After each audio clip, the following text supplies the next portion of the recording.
So as I was saying, you use your attention to you have an object of attention, and you put your focus on it in such a way that it provides some sort of lift or some sort of buoyancy, or has some sort of effect on the object, even if that effect is just to hold your attention.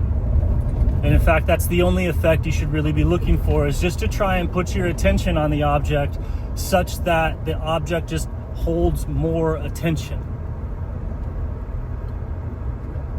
So this is a ritualistic focus, and it's just boom, boom. And then you start surfing, and when that happens, the object of attention will start to surf. And that's dramatic. If you want to know what it's like, go out in the ocean and try and change the orientation of your board or the body such that you start suddenly interacting with the waves. Instead of having the waves just go by you, you'll suddenly start interacting with the waves.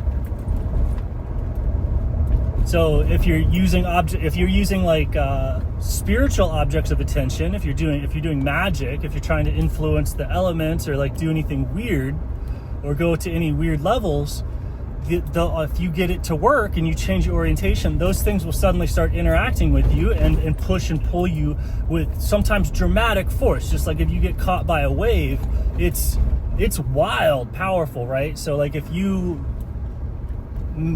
get your attention to go to certain levels in your body or in whatever else, it'll open up, what people call the spiritual realm. And the reason that most people don't interact with the spiritual realm is the same reason that most objects out in the ocean don't catch a wave.